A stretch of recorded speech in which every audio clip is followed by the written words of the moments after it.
Welcome back to the Bettors Thursday morning edition. We have two pretty short slates for both the NBA and the MLB. NBA slate is pretty bad as usual. In the last few weeks of the season, we are going to spend like 5 to 10 minutes on the NBA slate, and then we are breaking down the MLB slate in about 10 to 15 minutes. If you want to tear my place, you know where to go. Patreon.com/thebarrelzone. You can support the show there. Please like the video and subscribe. It helps a ton. All right, let's get into it. First game on the slate. Dallas Mavericks at the Detroit Pistons. 8.5 is the spread.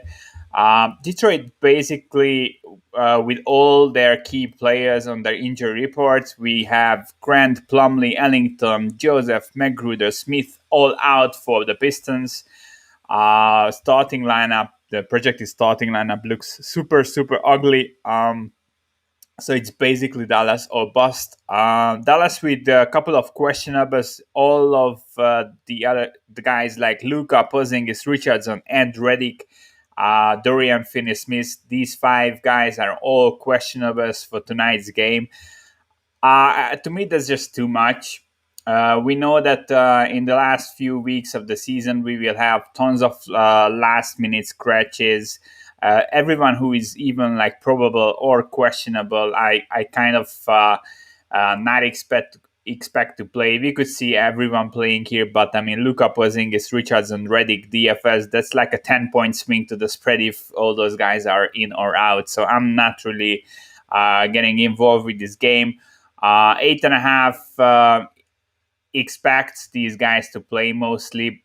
So my line is pretty close with the Detroit injuries and these guys in. So I'm also expecting most of them to play, but I couldn't really lay like close to 10 points with a team that has like four of their five best player as questionable. Brooklyn Nets at the Indiana Pacers, 9.5 point spread. Brooklyn a road favorite. They are still trying to win as many games as possible. The quest for the first seed won't be an easy one. I still project Philly to get the first seed by the end of the regular season. They have the easier remaining schedule. The Nets do have a couple of tricky games. I expect them to win this one. The Pacers still without Turner and Sabonis. Turner likely out for the season. Sabonis is likely coming back for the play-in, but I mean they have been terrible since these two went down. Since these injuries happened, the Pacers grade 26 offensively in points per possession and 21st defensively, and they are holding a minus 6.1 point differential. Pretty ugly.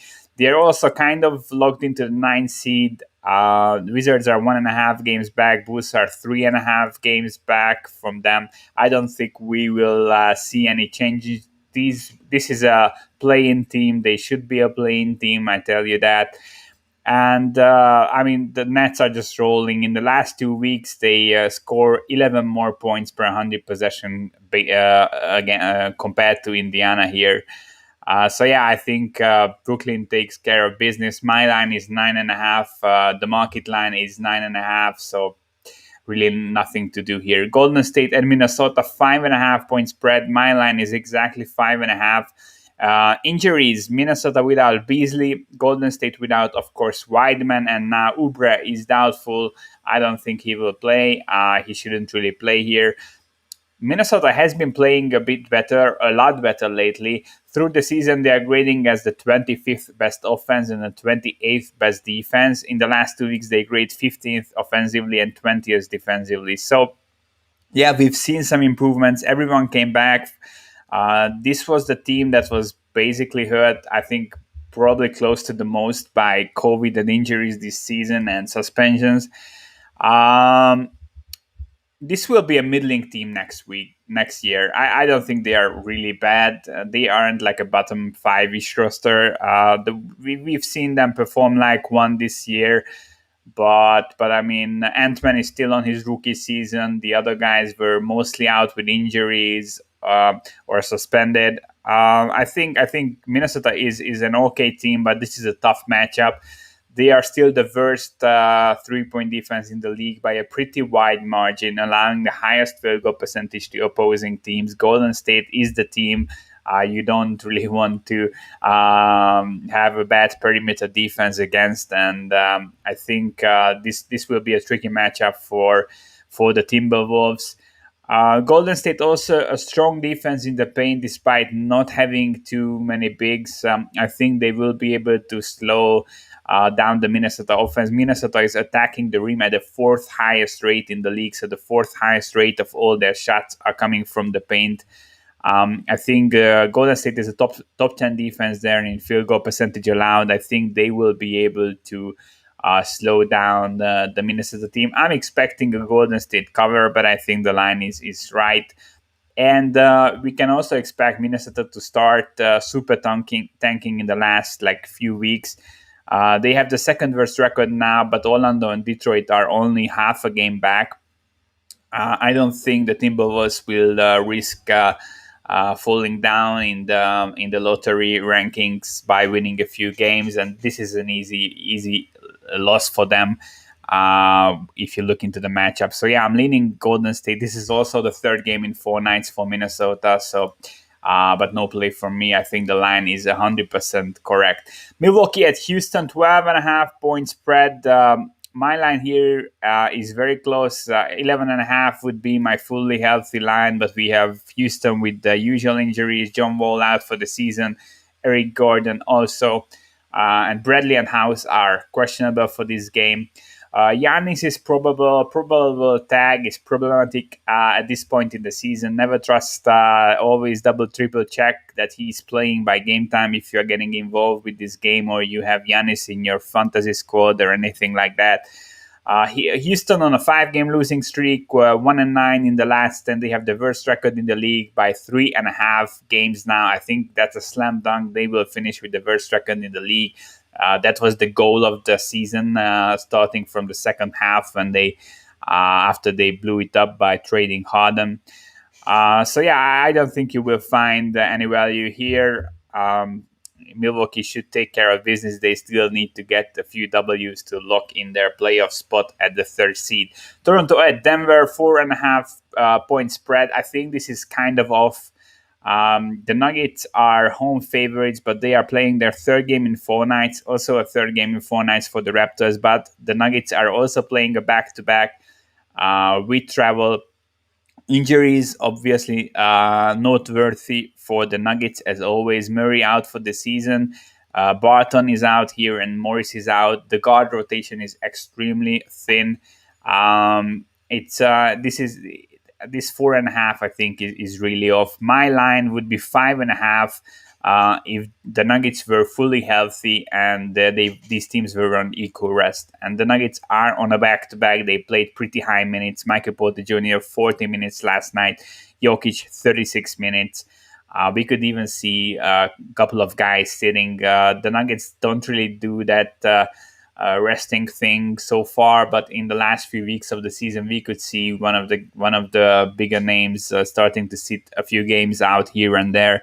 Likely not Jokic, as he's gunning for that MVP title, but we will see.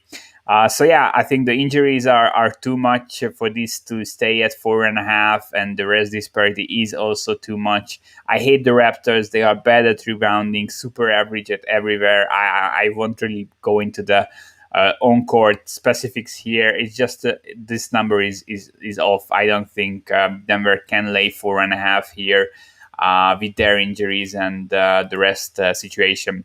New Orleans at OKC, 9.5 point spread. I make this 7.5. Basically, the books are begging for us to bet OKC at this point.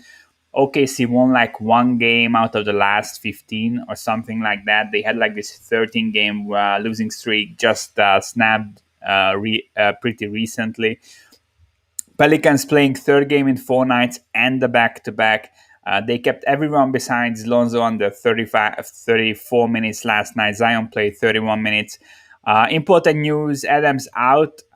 He was questionable with an injury. He re-aggravated. Yeah, that's a difficult word.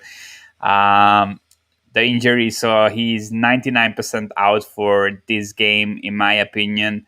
Um, I just cannot get to 9.5 points. OKC with only SGA and Muscala out, so I think this is the most healthy they have been for like 2 months. Obviously, SGA is a key guy for them, who is still out, but still, I mean, 9.5 points on a back-to-back. I cannot lay that with the Pelicans, but I'm done with OKC. I won't back them for the rest of the season. So this is it for today. Pretty quick breakdown of the NBA card. I like the Raptors at 4.5, even at a flat 4, but that's my only lean at this point. I think Golden State faces a really good matchup. If this comes down to like 4.5, I would bet them there. I don't think we will see that. And I show value on OKC, but that's not a side I really want to bet. Okay, we are switching to MLB as always. Also a smaller slate, not a lot, not a lot to break down. Really, I think all these matchups are kind of straightforward, but I like 3 to 4 sides here and a couple of totals as well. So there's a lot to talk about. I think overall it's a good card, but I think it's a super straight up card. There aren't really like tricky games here. New York Yankees at the Baltimore Orioles. Montgomery at Lopez, minus 178. The Yankees are road favorites. Montgomery off an outing against Cleveland where he was hit pretty hard, but he was pitching okay. He just got unlucky. And being unlucky is something that his season has been all about that so far. He's holding a 4.5 ERA and just a 3.7 SIERA. All the underlying metrics are looking amazing, but he has been getting very unlucky. He has a 12.7% swinging strike rate, 26% K rate, 44% ground ball rate. Hard contact rate also not too bad. Besides really the hard contact at 36%, which is like not great, there aren't really any red flags in his profile, and 36% hard contact isn't too bad and not something I would be bothered with against the Orioles. Interestingly, Baltimore has been better against left-handed pitchers so far. They hold the 102 WRC plus, but they strike out 27% of the time. They hold a 150 ISO. So yeah, I think Montgomery is a super nice pitcher. I think he's kind of consistently undervalued. You won't find value against Baltimore, sadly, but I will be looking to back him down the season. Lopez for Baltimore, he isn't bad. He has a 4.1 SIERA so far, 23% K rate, 9% walk rate, almost an 11% swinging strike rate. He gives up only 27% hard contact, 46% ground ball rate. Nothing terrible, but he isn't great either. Righties are getting to him. He has 380 WOBA against righties and a 6.5 FIP against the side. But the Yankees, I mean, you know that they aren't hitting so far. They hold just an 84 WRC plus against right-handed pitchers with a 25% K rate, 139 ISO. We will see how the line moves. This opened up Yankees minus 158 and got bet up to minus 180, minus 185 at some shops. My line here is minus 170. I don't think we will find value on New York here, but that would be the only side I'm looking at. I'm expecting lots of positive regression from the offense. I think Montgomery is super solid, and this should be an easy W for the road favorite. Oakland at Tampa Bay. Chris Bassett at McClanahan. I'm sorry, I'm not really familiar with the guy. This is his MLB debut. The MLB page said that he made his debut last year in the playoffs, but I couldn't find any stat on that on Fangraphs or nowhere really. I don't think he pitched in the MLB yet. That might have been some typo. He's the number 5 prospect for the Rays. He's a lefty. The last full season he pitched was in 2019. He was starting the year in single A ball. Went up to double A through the season, kind of rolled in the minors, looked good. But he's a reliever-ish guy, and he's a lefty making his season debut against Oakland. I think that's really a tough ask. I will be fading him here. Oakland against lefties. That was always a thing I was backing through years and years. This is a righty-heavy lineup. Lots of lefty bashers, even with the guys they traded away. I think this is a strong lineup to start against almost any lefty, and especially a lefty reliever making his MLB debut. Oakland has 113 WRC plus against left-handed pitching so far this season with a 194 ISO.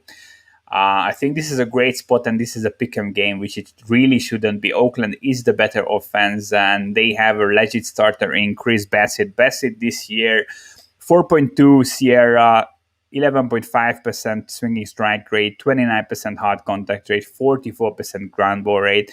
Only issue is the slightly high walk rate, but he's super solid overall.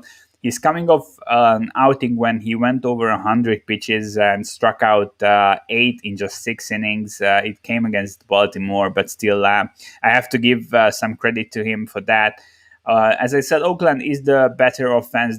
These bullpens are very similar, and we have a legit MLB level decent starter on one side in Bassett, and an MLB debutant on the other side. I'm going to fade that 99.9% of the time. I don't see a reason why we shouldn't be on Oakland close to a pick'em.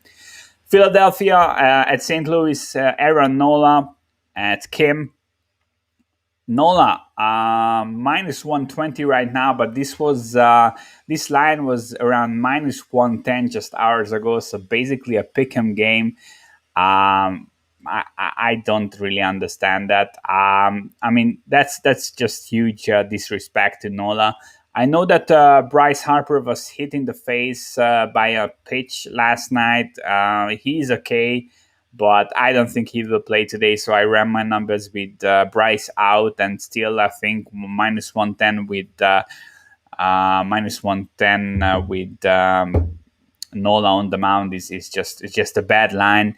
Nola so far this season has been a top 5 arm, 2.8 ERA, 3.3 Sierra. His whip is under 1, only walks 3% of opposing batters faced.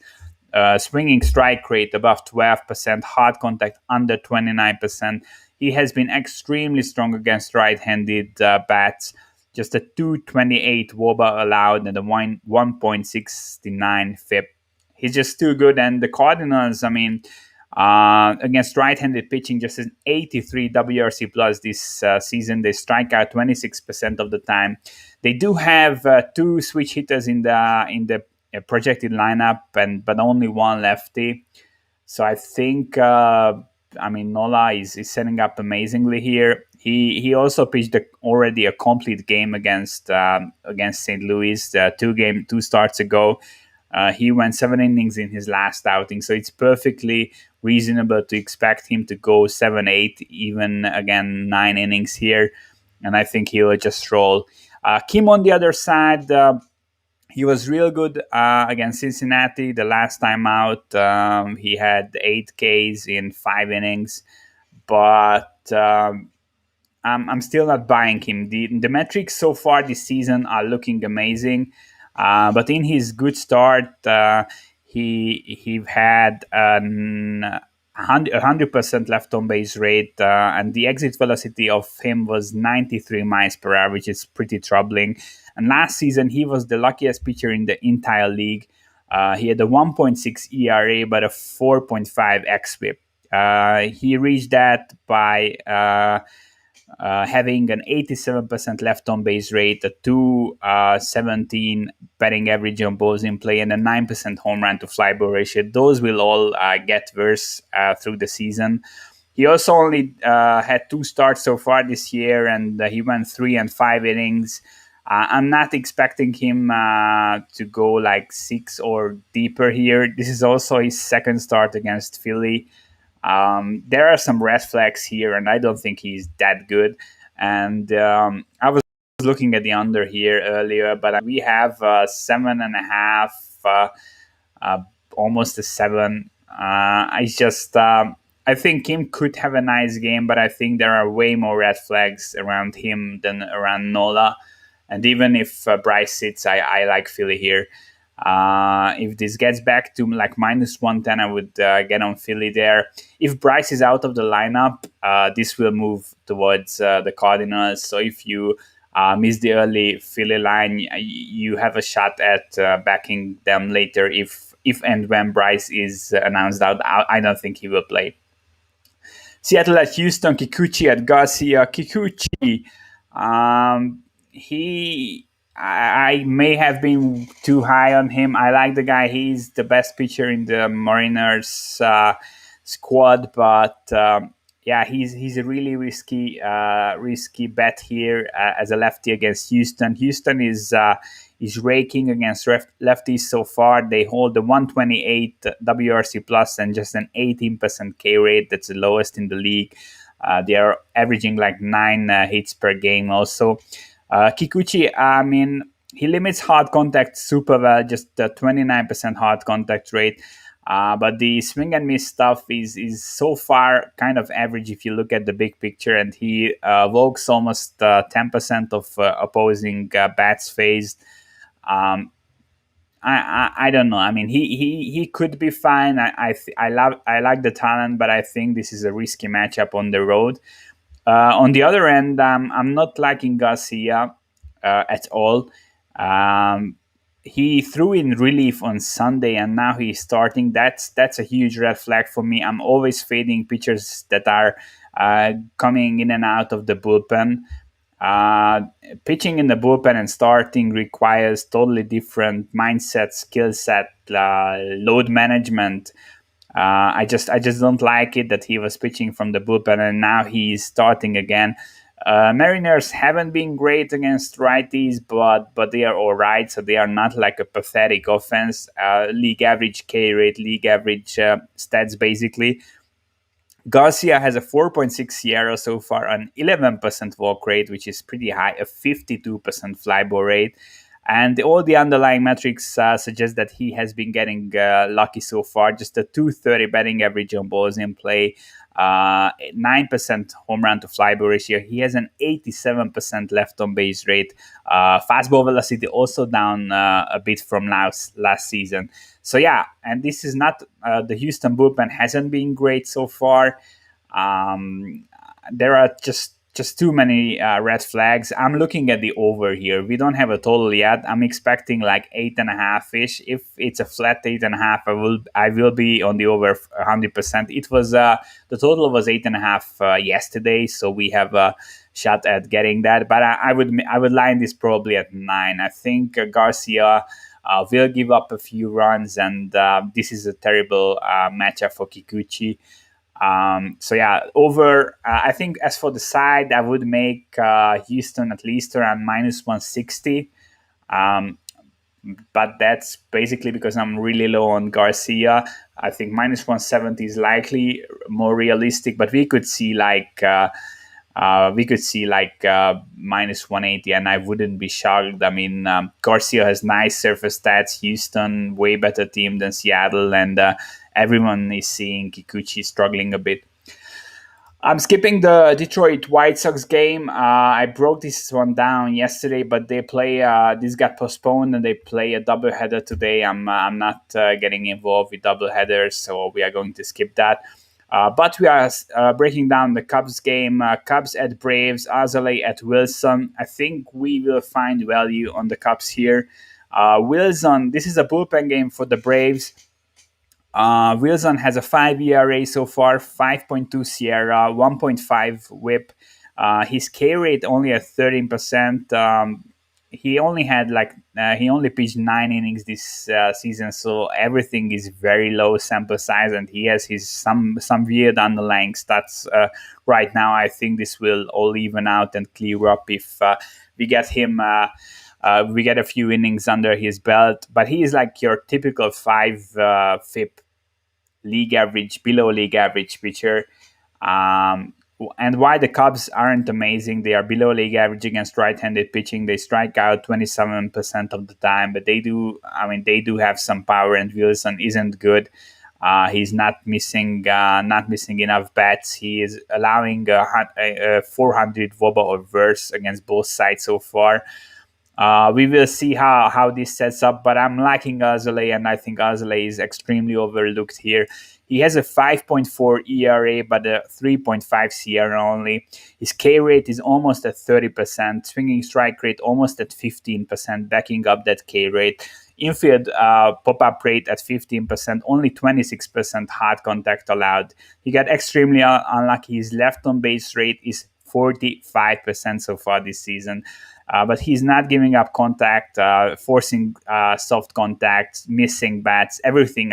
I really like the guy. He's wild, but he's good, and he's super dominant against righties.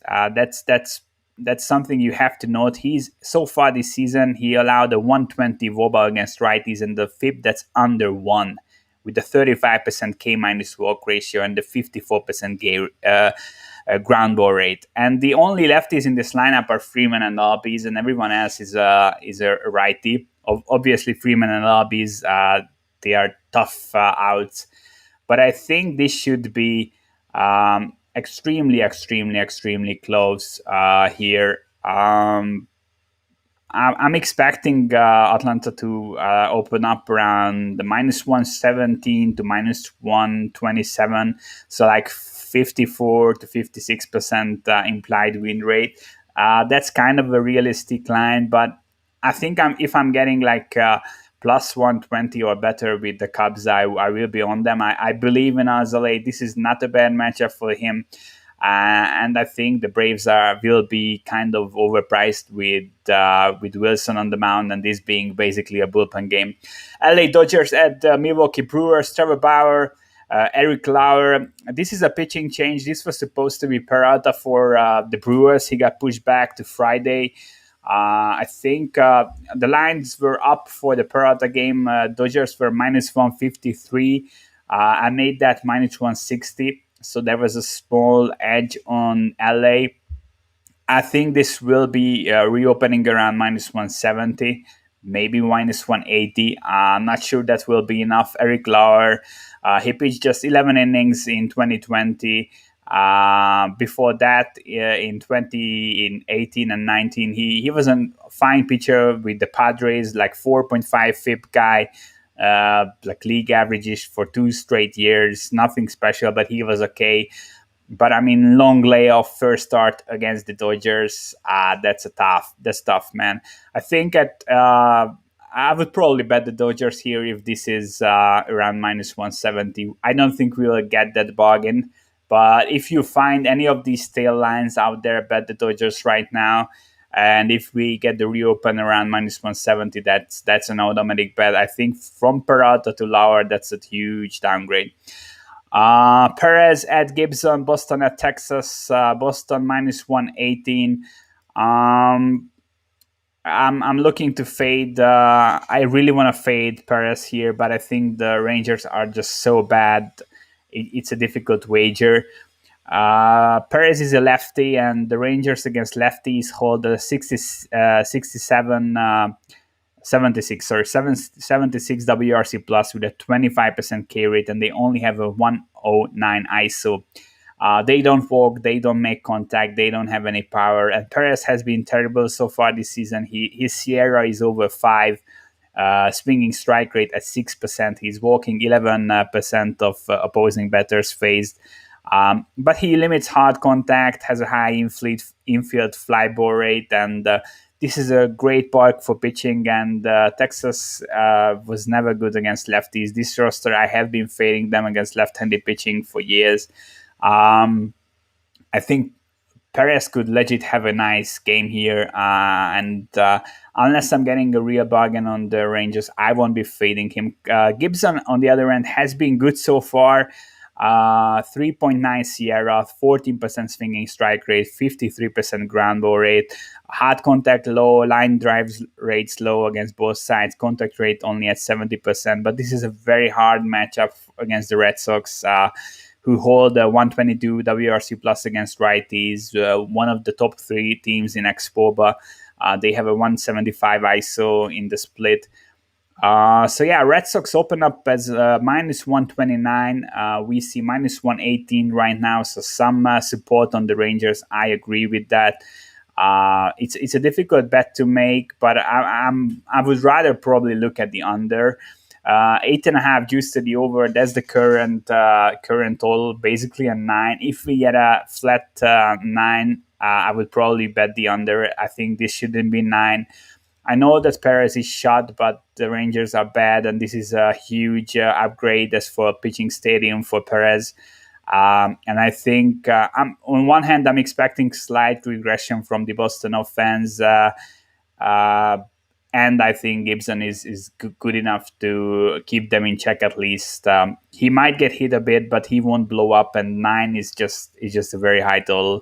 So yeah, it's an interesting game. This is probably the trickiest and the most interesting game to break down, as there are lots of things you have to factor in. But I think the Rangers and the under is the side. I would need like plus 120 on Texas to play them, and the flat 9 or a flat-ish 9 to play the under, like under 9 minus 110. I think that would be a wager for me.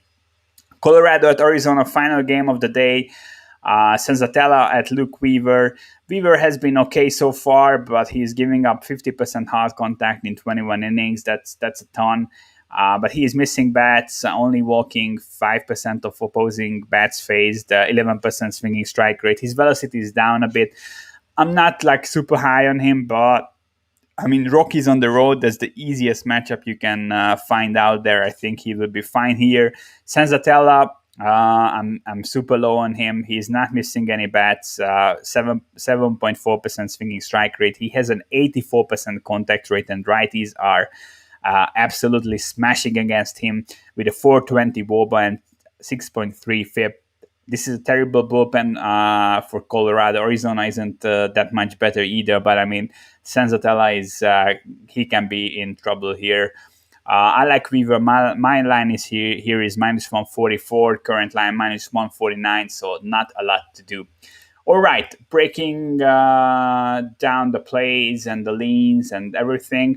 I like Oakland close to Pick'em against Tampa Bay. They are the better team. They have a legit MLB starter against the guy that's making his debut. Also a lefty. Also not very likely to go deep into the game. I think Oakland is super value today. Aaron Nola, minus 120 is realistic, but if you get something like minus 114, like 5 dimes has currently, that's a bet for me. Kim has been pitching okay, but there are some red flags. Even if Bryce is out of the lineup, I would look at Philly. Maybe wait if you don't have access to better price than minus 120. Wait for the lineups. This is an early game. We will have lineups in like 5 hours or so. I'm recording this around 6-7 hours before the game starts. So we will have lineups in 5 hours, and if Bryce is indeed out, Philly will you will get a better deal on Philly. Seattle at Houston. I'm looking at the over here. Kikuchi faces a really difficult matchup. Garcia in and out of the bullpen, super lucky so far. Mariners not as bad against righties as you would expect. I think we will see some runs here. 8.5 would be a bet for me for the over. If we see a 9, I'm staying off this game. Cubs Alzolay at Wilson, bullpen game by the Braves. Alzolay is super overlooked so far. He's great, although a bit wild. I'm looking at him at plus 120 or better. Dodgers at the Brewers. Bauer minus 153 was the line before they pulled the game, as there is a pitching change on the Milwaukee side. We will see Lauer making his season debut. I think this will open up at like minus 180 or even higher. Minus 170 would be a bet for me on LA here.